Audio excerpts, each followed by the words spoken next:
Hey, can I ask you a question? Yes. Do you have any revelation about dental care? I grew up in a family that grew all of our food, all of our food. My parents didn't believe the trash about Crest, and they used baking soda for toothpaste. And when I got drafted in 69, and they gave me my, at the induction center, they gave me a physical. The dentist who came to my place started yelling to the rest of the dentists, "Come look at this! This guy has no fillings, no cavities." I'm telling you, this was 69. He was totally blown away. Looked at him and says, "Why should I have fillings and cavities? I never ate dead food. My parents never fed me soda pop. We just had live food. We brushed our teeth with baking soda." And the guy was blown out. Look at cultures who aren't like the no electricity. Those people don't go to dentists. Right. Animals don't go to dentists. They have the same teeth you do. Because they're eating live food, they're eating it raw, and they're cleaning their teeth with the food they eat. All this mashed, processed, dead stuff, we never clean our teeth. We use this stupid stuff they sell us, it's full of poison, it's fluoride and stuff. I'm telling you, man, it doesn't work. And we're not connecting the dots. This is intentional, it keeps them in business. They make a good living on your stupidity. Really? I'm telling you the truth. I'm being honest. Dentists would starve to death. I've never gone to a dentist. Never will. I mean, come on. You know, the whole allopathic medicine, listen to me clearly, was never created to bring healing because you can't make money on it. Allopathic medicine is designed to maintain disease, to keep you sick for your whole life and keep you coming back and maintaining that disease. That's what it's all about. And Pasteur didn't get it right and they bought that lie. Pasteur told the medical profession the disease comes from bugs. What a stupid lie. Disease comes from a malfunctioning immune system. Bugs don't make you sick. It's your immune system not working. And so medical analogy is they're attacking the bug when they should be building the immune system, which attacks the bug better with no side effects. And all this trash they're doing for you comes with major side effects, keeps you far sicker than you got in there, and it takes all your money and no one's getting it. It doesn't work. It doesn't work. It never has. It's okay for diagnosis and you get broken up and they can put you back, but for health, they don't have a clue. It doesn't work. If you're sick, don't ever go to the doctor. Just go outside and eat live food. And pray. Drink. I do when on Passover I eat lamb. When I go to people's houses, they offer it to me, that I never buy it. I don't eat it on my own. Can I tell you about meat? Let's be honest and talk about meat. In the beginning, when God created us, He didn't have us eating meat. When He comes back shortly, and He's going to be here for the next 1,000 years, even the predators in nature won't eat meat because the lion will lie down with the lamb. So you kind of get like it was not by design. Well, let's analyze meat. What is meat? Meat is a dead, rotten carcass. It's dead because you killed it, and it's rotten because they hang it to let it rot so it gets softer to cook. And when you eat it, your body talks to you. What happens when you eat a big meat dinner? You sit down and rest because you're exhausted, you're tired. Because all the blood in your body is at the digestive level trying to break down this dead, rotten carcass. It's having a hard time doing it. Then when you defecate, it comes out compacted and black and stinks. Excuse me. Excuse me. Does this sound good for me? I don't know. My brain just isn't connecting with this is good. I mean, really. Why did He add it after the flood? What's that? Why did God add it to our diet after the flood? Because there was no plants on the earth. The flood had taken everything out, and that's all there was. And if you look back in that day, when they ate meat, it was rare. On special occasions and feasts, they ate the whole thing at once, and that was it. It wasn't every day. It was very, very rare. But it was out of necessity because man had fallen, and he flooded the earth, and there was no plant life. You know, the thing that really got my attention, a guy in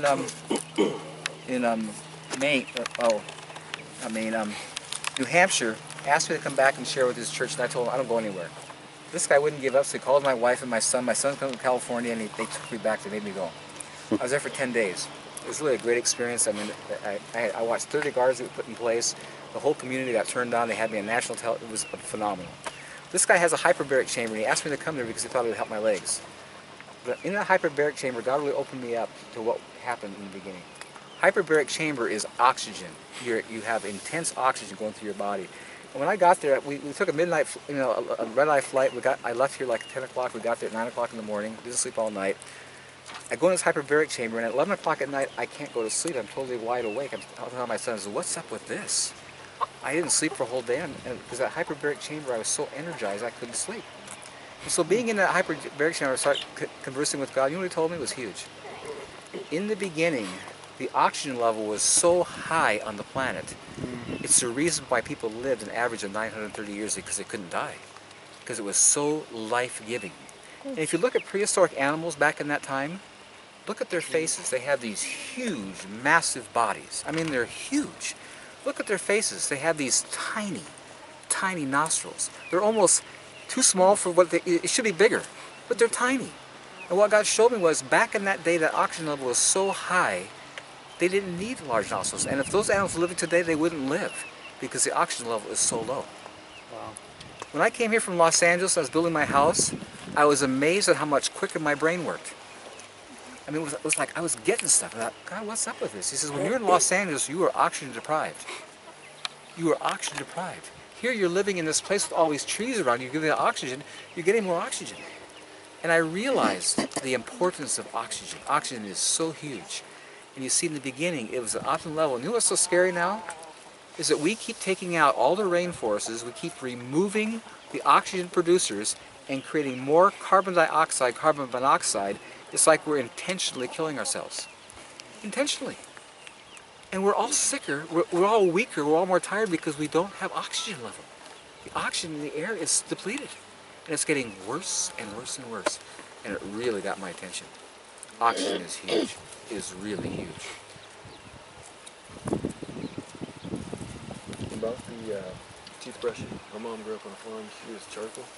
You mentioned charcoal had the high mineral content. Yeah. See, charcoal, again, all cultures that don't go to school intuitively figure out ways how to live.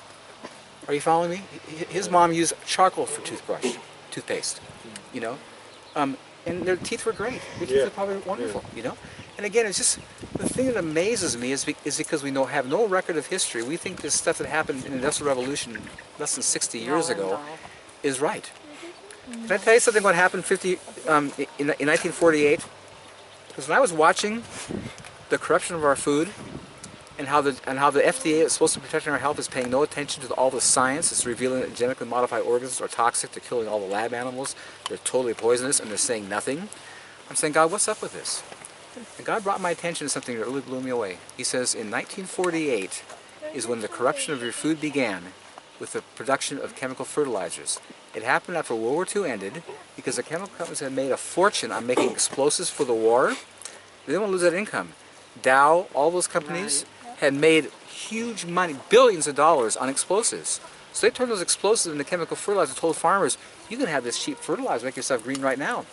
What happened in nature was very interesting. As soon as they began to use those chemical fertilizers, the insects started taking out all the crops. That had never happened in the history of the human race. We had a few insect damage, but never whole crops. And the reason that happened was because the plants were malnutritioned, not strong. The insects took them out. So instead of the agriculture people get the idea this doesn't work, they created insecticides to kill the insects. How stupid. You're not going to take out God. Everything in nature has succeeded and they overcome. The insects became stronger, they mutated, they overcame, and next generation the insecticide didn't bother them. Same with antibiotics. Antibiotics don't work anymore. The pathogen is overcome. Antibiotics don't work. They never have. The pathogen always develops immunity and overcomes. So now Monsanto's corn is being taken up by bug wars, you know, and they can't stop it. And you know what's scary now? I want you all to hear me. This is really scary. The Roundup is no longer killing the weeds because they've overcome. They've gotten stronger. You know what's in Roundup today? Roundup now has 2,4-D, Agent Orange, which they use in Vietnam is why I can't walk, which is a neurotoxin, and that's in all of your food today. Agent Orange is in all of your food. That's Roundup? That's like in what Roundup. You get out of Home Depot. Yeah. Roundup now has Agent Orange because Roundup is no longer killing the weeds. I'm telling you. And so what God really got my attention was, he says in 1948, Satan, who was at the conversation when Jesus asked the disciples, when he coming back, he says, I don't know, but I'll give you a heads up.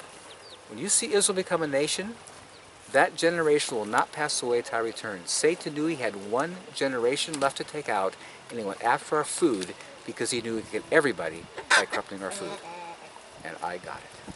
I'm telling you, what's happened today on the planet has never happened in the history of the human race, where diabetes and all these diseases are epidemic. All these kids are coming down with diseases never happened 10 years ago. The rampancy of disease is never in the history of human being is what is in that. That's because Satan is angry. He's come to us great wrath because he knows his time is short and he's trying to take us out by corrupting our food. It's huge. Hey, where do you get your seed anyway? I get my seed from those two places I told you from, Sand Hill Preservation Center and in Fayetteville, and most of my seed I collect my own because I grow better than they do. My seed is superior to anything I can buy because of what it's growing in.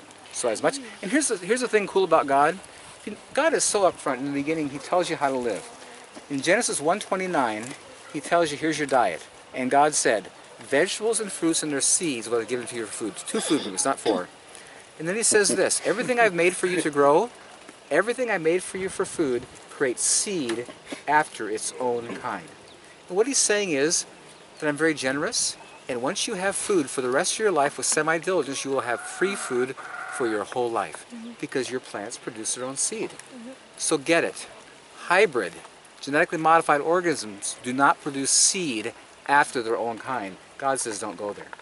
This is not good for you. This is not. And you see, the whole intent of that is that with that design, you're dependent on the producers of seed, and if they hold back the seed, you're dead. Yeah. Are you aware what's happening in India?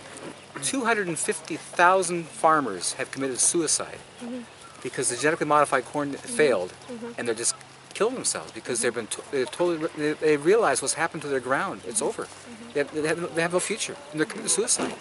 This is their families are indebted, the wives, yeah, the kids. They have to pay it's incredible. It's unreal what's happening, and people aren't getting it. I had a farmer call me from Sweden that blew me away.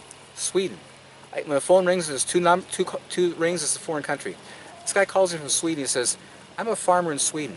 I've been farming my whole life. My family did before me. The European Common Market just made a law that says you can no longer grow heirloom seed.